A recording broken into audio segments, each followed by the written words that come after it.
Hey, what's up YouTube? Today I wanted to show off my new tool, sorry, it's a tool. I definitely needed it. It is not a toy that I just wanted. Okay, maybe it is a toy. And I wanted to show it off, so early Christmas to me. But there is actual work and a reason why I bought it, so I thought I would talk a little bit about it. I'm sure if you're looking at this, you've at least run a chainsaw. We'll start with the ones that I have. I have a pair of these very small Poolins, 33cc 14-inch bar that it comes with. You can buy them at Walmart or the big box stores. I think they're selling a similar thing under the Ryobi brand at one of the big box stores. For what it is, it works well. Not real powerful, it's cheap, affordable. Easy to come by, easy to get parts. But when you get to some bigger stuff, which is what I really need to do with this one, you could just spend 3 days and break your back and really be unsafe working with too small of a saw. So this is the Echo CS-590. Now, you can tell I'm not a lumberjack. Is it as good as a Stihl or a Husqvarna? There's tons of opinions out there, some review sites. When you get into the bigger lumberjack style saws, professional saws, there's some established brands and probably some brand loyalty, but the reviews seem to be pretty good, pretty positive about them. A little more affordable. Big selling point for me, and there's a challenge you'll run into with some of the prosumer, even from Husqvarna prosumer line there, is that they're powerful enough, but they use a smaller pitch chain, and the pitch is really the spacing between the links, or the length of the link in the chain there, and that then determines your sprocket that you must run. So you can swap bars, but the longer bar sizes and chains are really meant to run that larger, more common, that's 3/8 or 0.375, whereas a lot of the smaller ones run a 0.325.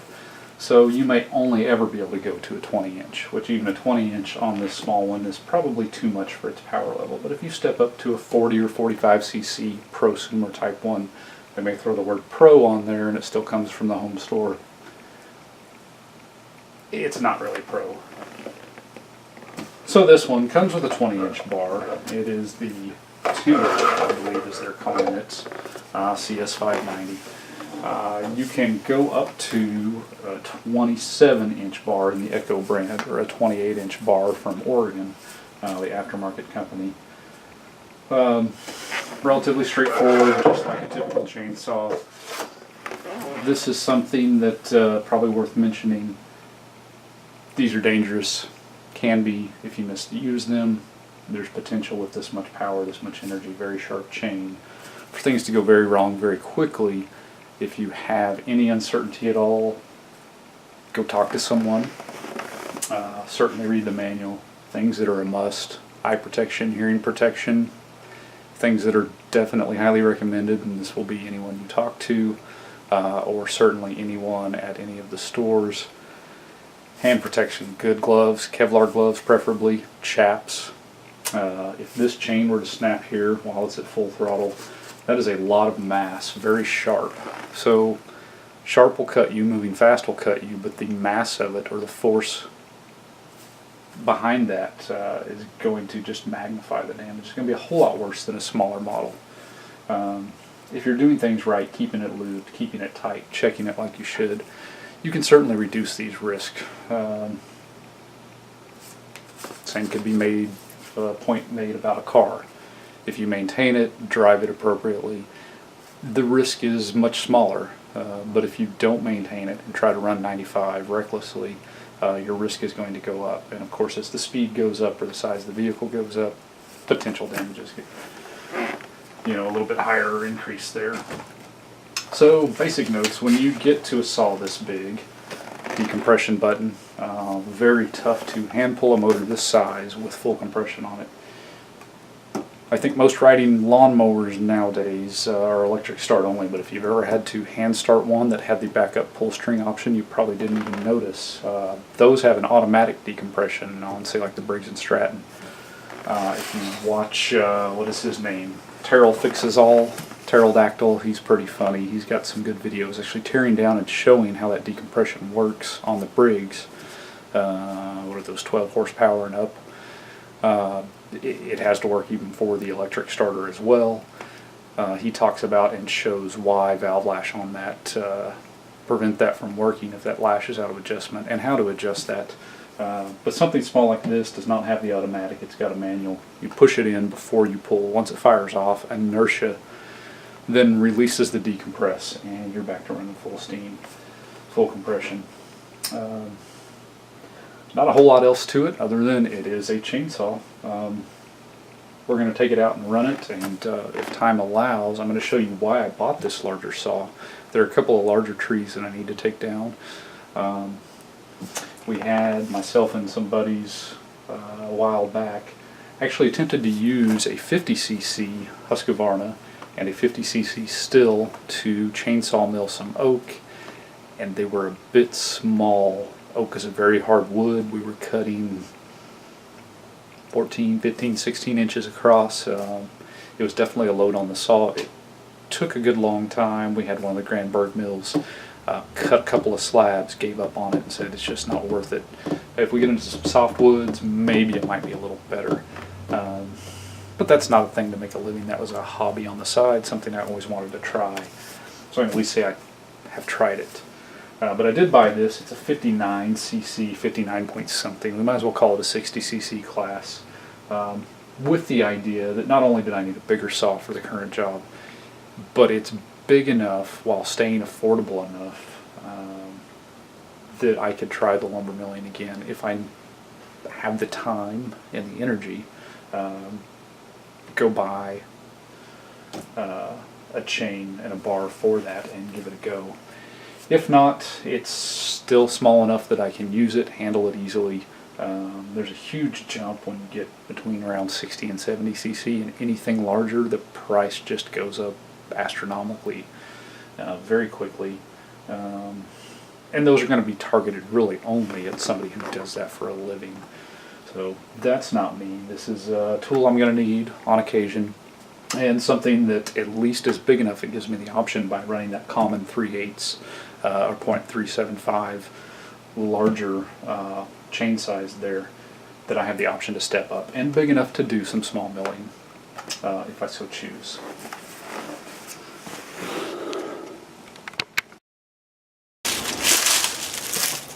So we're going to start here, and we're going to service it up a bit, check things before we make our first cut with it.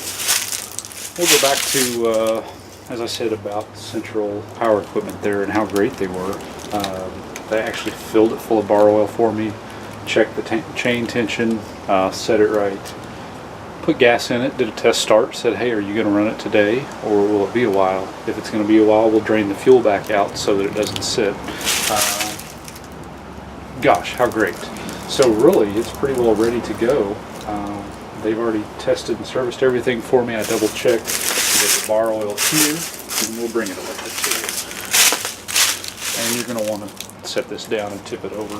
Bar oil here, fuel here, chain tension, just like any other chainsaw. You're going to loosen, tighten until you have very little deflection there. The manual will actually cover how much deflection is ideal. You do want some, you don't want it grinding up here. There's one more thing I'm going to do.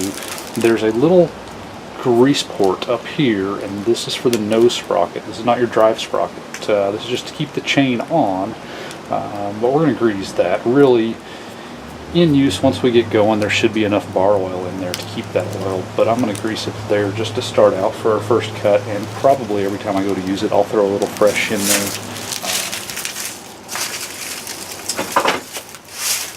You can buy these in almost any home store, Walmart, or really, as good as the price was at the local equipment store, same price as the big box stores. Might as well just buy it there. And you're going to put it in that hole and just press a few times.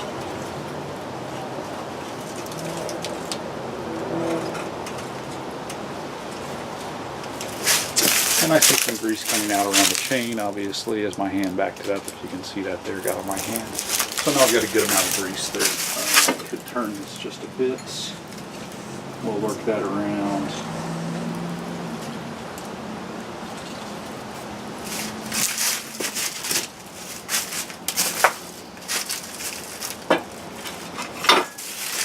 should be more than enough there.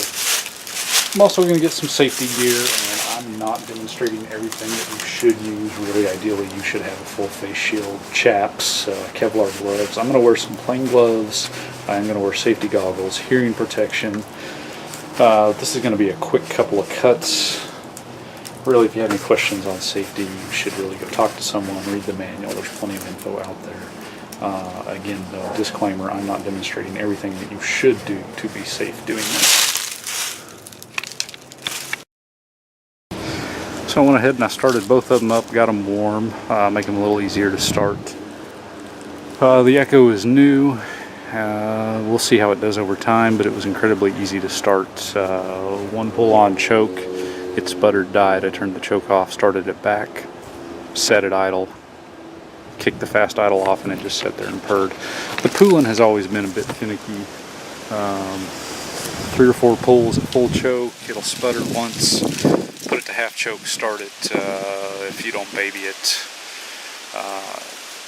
really, if you kick it immediately off fast idle, it'll usually die. So you kind of have to sit there and watch it and let it idle at half choke for a while, then kick off the fast idle, then let it go. But I've got them both sitting here ready to go. We'll see if we can see them there. Where are you, Mr. Poulin? Okay. So they're serviced up, they have fuel, they have bar oil, chains are tensioned right, we're ready to go. I'm going to set the camera up here. We're going to make a test cut with each one of them and see how they do. So we're set up and ready to go here. Basically, again, I'm not wearing all the gear that I ought to be. Really ought to have a full face shield, probably Kevlar gloves instead of these old cheap things with holes in them, probably some chaps. Really, these things can be pretty dangerous. We're going to start with the Poulin, already warmed up, ready to go. This is a less than ideal situation. There's brush in the way, footing's pretty good, but definitely not the safest thing. There's obstructions and such. So don't follow this for safety advice. Definitely read your manual, consult with people that know a little bit more about this. Make sure you follow that recommendation.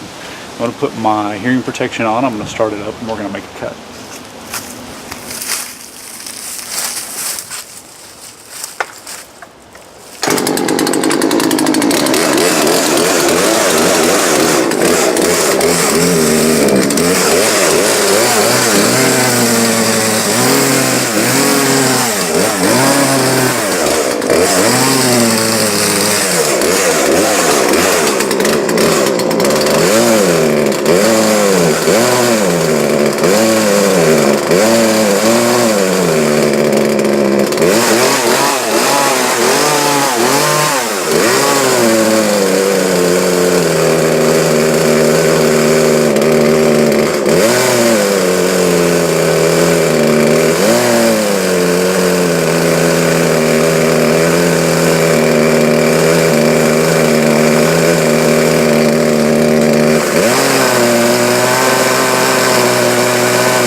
So we're going to move on to the Echo CS-590, and this isn't meant to be a direct head-to-head. This isn't a fair comparison to the Poulin. This is about twice the displacement in cc's. This is a 59 point something, might as well call it a 60 cc. The Poulin's a 33, and this is an entirely different class. This is really bordering on the pro, we'll call it prosumer, quite possibly pro series. So a different class of equipment here, but it will help demonstrate that the class of equipment really dictates what you can and can't do. Don't expect too much of small equipment that isn't meant for a larger task. So I'll put my hearing protection on, we're going to start it up, and we're going to cut.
So again, not a criticism of the Poulin, just demonstrates how get the right class of equipment for the task, the time difference there, the ease at which that operated.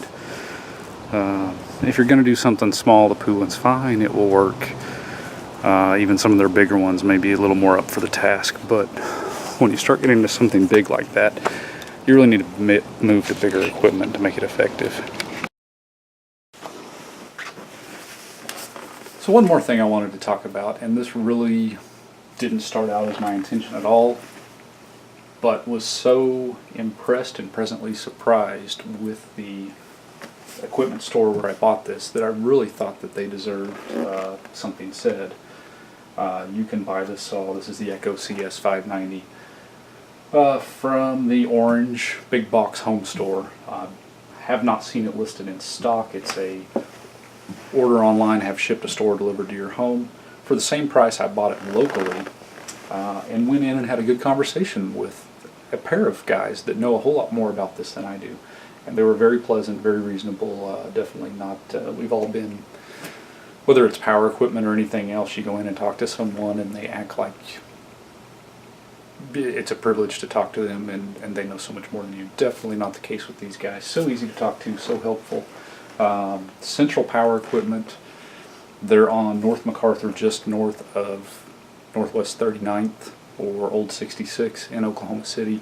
Again, Central Power Equipment. Great guys, same price for the saw as the big box store.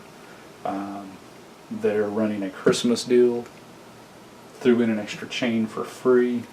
Gave me a great deal on the case here to put it in.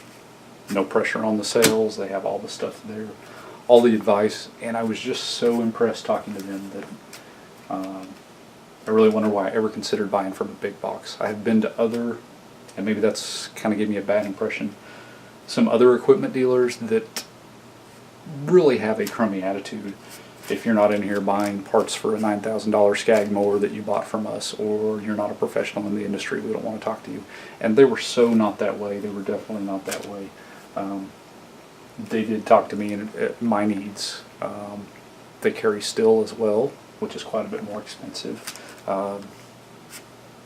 Is it that much better? Maybe. Maybe there's the established parts and service, a little more there. They're a little more common in the industry, a little more established. So if you're a pro, depending on this for your living, maybe the still's a better choice. This is certainly fine for what I'm doing.